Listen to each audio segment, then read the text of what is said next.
Hello friends, welcome to my YouTube channel excellence study point. हमारे YouTube channel excellence study point में आप सभी का स्वागत है।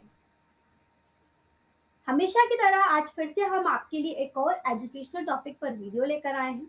आज की हमारी इस वीडियो में हम इंडियन पॉलिटी के बारे में डिस्कस करेंगे। इंडियन पॉलिटी में हमने कई आर्टिकल्स के बारे में यहाँ डिस्कस किया हुआ है और आज हम गवर्नर्स ऑफ स्टेट के बारे में डिस्कस करेंगे। गवर्नर्स के क्या पावर होते हैं, क्या क्वालिफिकेशन होती है गवर्नर के अपॉइंटमेंट की, क्या पावर्स एंड रूल्स होते हैं गवर्नमेंट के अपॉइंटमेंट के, क्यों इनका अपॉइंटमेंट किया जाता है, कौन कौन से आर्टिकल्स हैं जो हमें गवर्नर ऑफ इंडिया के बारे में बताते हैं, किस तरीके से इनका अपॉइंटमेंट होता है, ये सभी कुछ आज की हमारी इस वीडियो में हम कवर करने वाले हैं।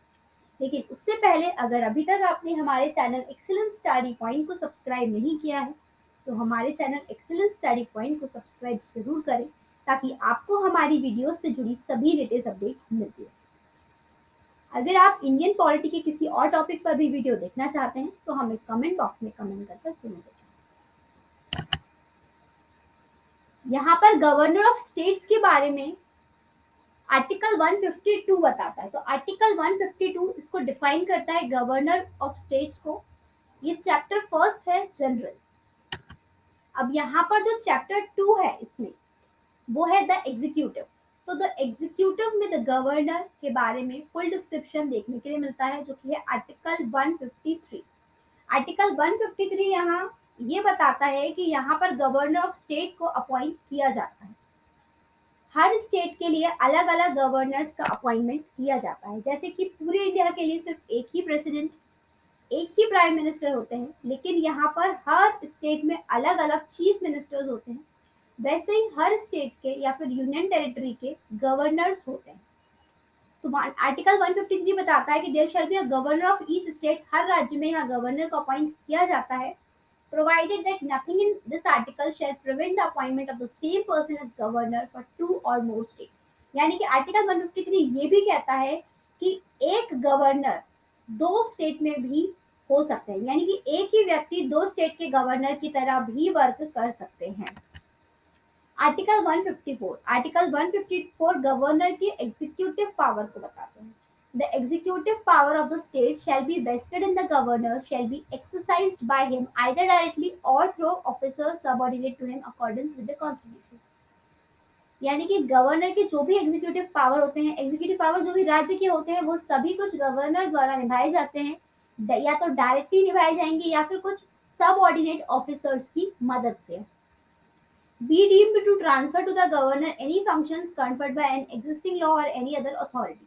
Prevent parliament or the legislative of the state from conferring by law functions or any authority subordinate to the governor। यानी कि पार्लियामेंट प्रिवेंट करना स्टेट की लेजिस्लेचर को, बाकी सारे फंक्शंस और अथॉरिटी भी यहाँ पर गवर्नर के पास होते हैं। Article 155 the governor of state shall be appointed by the president bye warranty under his hand and seal. यानी कि आर्टिकल 155 के द्वारा यहाँ पर गवर्नर का अपॉइंटमेंट कौन करता है? तो गवर्नर को इंडिया के प्रेसिडेंट के द्वारा अपॉइंट किया जाता है। आर्टिकल 156 टर्म और ऑफिस ऑफ द गवर्नर, यानी कि गवर्नर का कितना टर्म या फिर टेन्योर होता है। तो the governor shall hold office during the pleasure of the president. The governor may by writing under his hand address to the president resign his office. Governor को यहाँ पर प्रेसिडेंट के द्वारा नियुक्त किया जाता है और अगर उन्हें रिजाइन करना है गवर्नर को तो उन्हें यहाँ पर एक राइटिंग एड्रेस देना होगा प्रेसिडेंट को, तभी वो अपने ऑफिस से रिजाइन कर सकते हैं।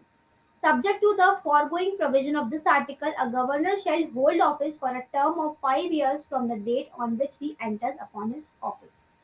यानी कि इस आर्टिकल के हिसाब से यहाँ पर ये प्रावधान है कि जो गवर्नर हैं वो जिस वक्त से अपने ऑफिस में एंटर होते हैं उस समय से लेकर 5 इयर्स तक इनका टेन्योर होता है, लेकिन इन्हें एक्सटेंड भी किया जा सकता है, यानी कि 5 साल बाद फिर से इन्हें ही एज अ गवर्नर अपॉइंट किया जा सकता है। Provided that the governor shall, notwithstanding the expiration of his term, continue to hold office until his successor enters upon his office।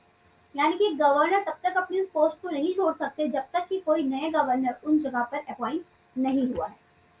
Article 157 qualification for the appointment as governor, यानी कि क्या qualification की जरूरत होती है गवर्नर बनने के लिए। तो सबसे पहले तो ये कि आपको इंडिया का सिटीजन होना चाहिए, आपको भारतीय नागरिक होना चाहिए। दूसरा ये कि जो भी यहाँ पर हैं एज अ गवर्नर के लिए जो यहाँ पर कैंडिडेट है, उन्हें एटलीस्ट 35 ईयर्स ऑफ एज का होना जरूरी है, तभी वो एज अ गवर्नर वर्क कर सकते हैं। Article 158 conditions of governor office. अब यहाँ गवर्नर ऑफिस की क्या कंडीशन है। तो the governor shall not be a member of either house of the parliament, governor or of a house of legislative of any state specified in the first schedule। Governor ना ही parliament के किसी सदन, लोकसभा या राज्यसभा, किसी के भी मेंबर नहीं होते, ना ही वो किसी स्टेट लेजिस्लेचर के मेंबर होते हैं। ये शेड्यूल 1 फर्स्ट शेड्यूल बताता है। And if a member of either house of parliament of a house of the legislature of any state such be appointed governor, he shall be deemed to be vacated his seat in that house on the date on which he enters upon his office। अगर कोई यहाँ पर parliament के किसी सदन या फिर किसी स्टेट की लेजिस्लेचर का सदस्य है भी और बाद में उन्हें गवर्नर के पद पर अपॉइंट किया जाता है, तो वो उसी वक्त पार्लियामेंट या फिर लेजिस्लेचर से अपनी सीट को वेकेंट कर देते हैं। The governor shall not hold any other office of the profit.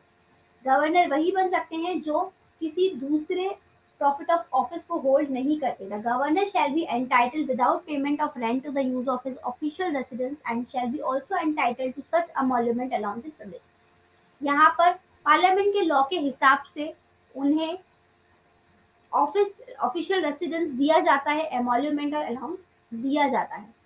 Where the same person is appointed as the governor of two or more states, the emolument and allowance payable to the governor shall be allotted among the states in such proportion as the president may by order determine।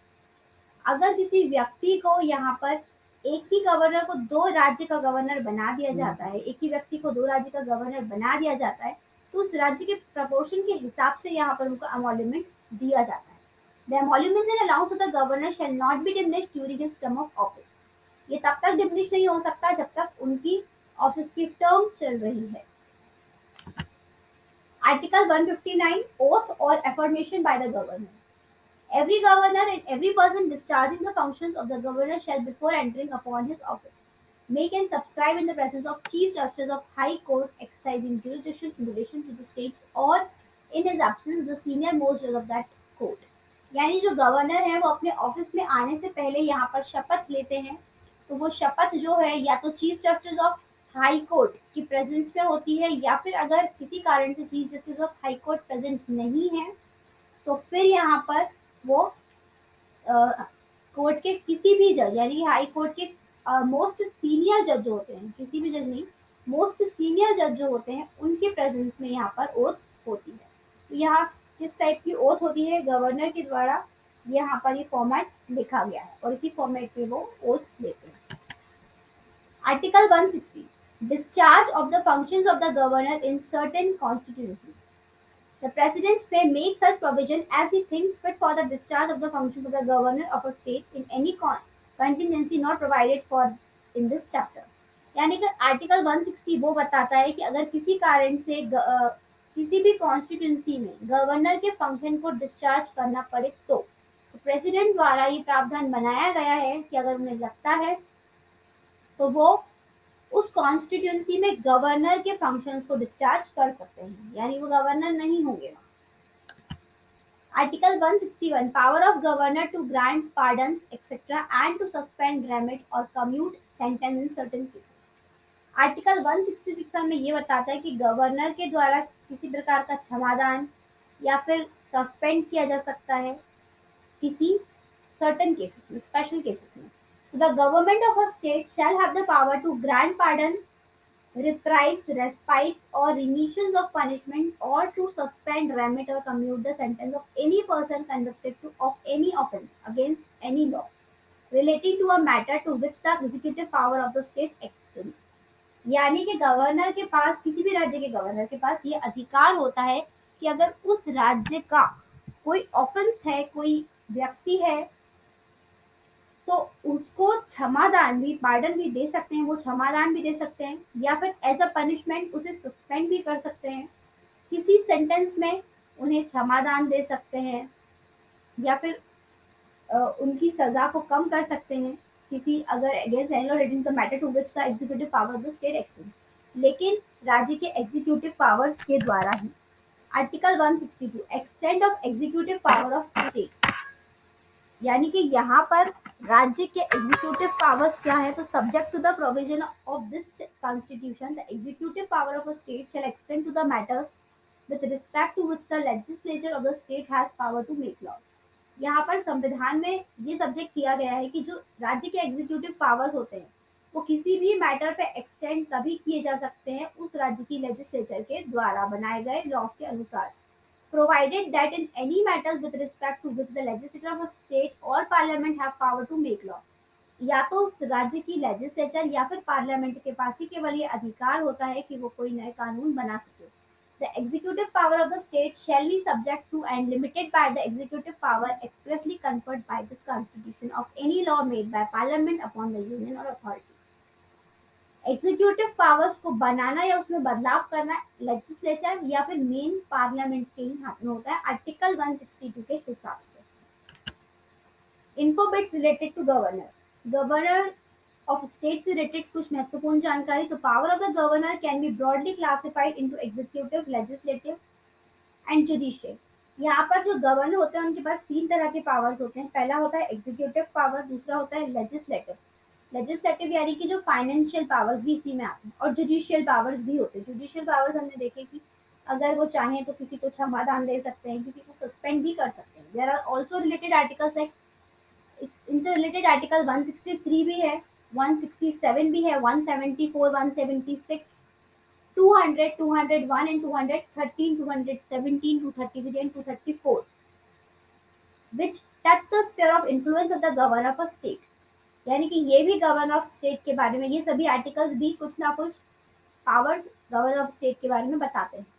When the governor reserve a bill for the consideration of the president, the assent of the governor is no longer required. Only president assent would be needed then।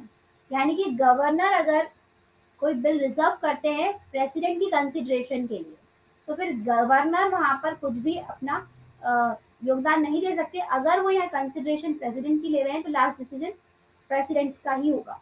The president is not bound to give his assent to a state bill. लेकिन president इसके लिए बाधित नहीं है कि वो state bill pay अपना assent दें। Reserve by the governor for the consideration of the president and he can return the bill to the house for reconsideration and time. Governor ये इस चीज के लिए बाउंड नहीं है कि वो स्टेट बिल के लिए अपना consideration they. For the consideration of the president he can return the bill.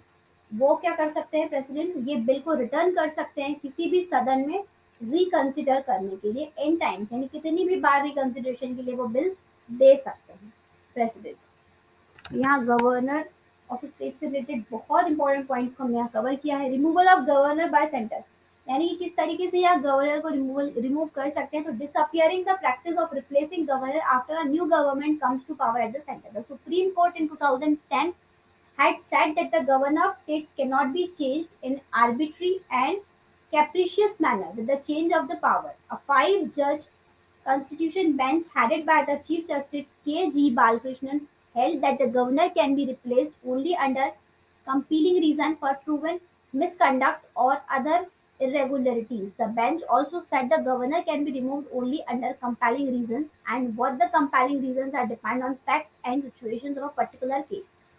The landmark decisions came on a PIL field was in 2004 by then BJP MP BP Singhal challenging the removal of governor of Uttar Pradesh, Gujarat, Haryana, Odisha by the previous UPA government। यानी कि यहाँ पर governor का किसी भी centre से removal किस तरीके से होता है, तो यहाँ पर ये कहा गया कि जब नई गवर्नमेंट आती है तो गवर्नर को सेंटर से रिमूव कर दिया जाता है। लेकिन सुप्रीम कोर्ट द्वारा यहाँ पर 5 जजेस की बेंच बैठी थी जिसके द्वारा ये कहा गया था, जिसमें जो जस्टिस थे के जी बालकृष्णन, उन्होंने ये कहा था कि सिर्फ गवर्नर को तभी हटाया जाना चाहिए जब या तो वो मिसकंडक्ट करें, इरेगुलरिटीज ये रीजन हो, तभी उन्हें रिमूव किया जाना चाहिए। अगर गवर्नमेंट चेंज होती है तो उन्हें गवर्नर को रिमूव करने का यहाँ पे कोई भी सेंस नहीं होता है। The judgment had provided an important exception which now allowed the Union government to build a file containing the reason for the governor removal prior to the councils of ministers headed by the PM making such a recommendation to the president. The president can return the file. He must sign the recommendation in the event of cabinet its decision. The case is even then open for judicial review on grounds of compelling reasons for proven misconduct.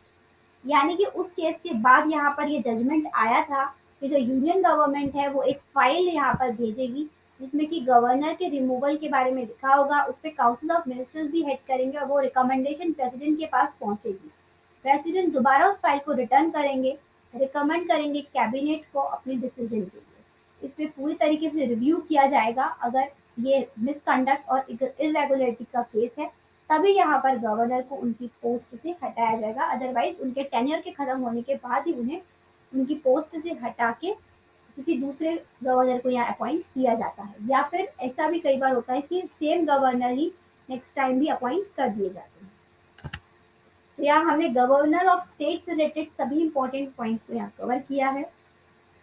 आज की video में बस इतना ही। अगर आपको हमारी video पसंद आई हो तो इसे लाइक करें, शेयर करें अपने दोस्तों के साथ और हमारे चैनल एक्सीलेंट स्टडी पॉइंट को सब्सक्राइब करें ताकि आपको हमारी वीडियो से जुड़ी सभी लेटेस्ट अपडेट्स मिलती रहें। जय हिंद, जय भारत।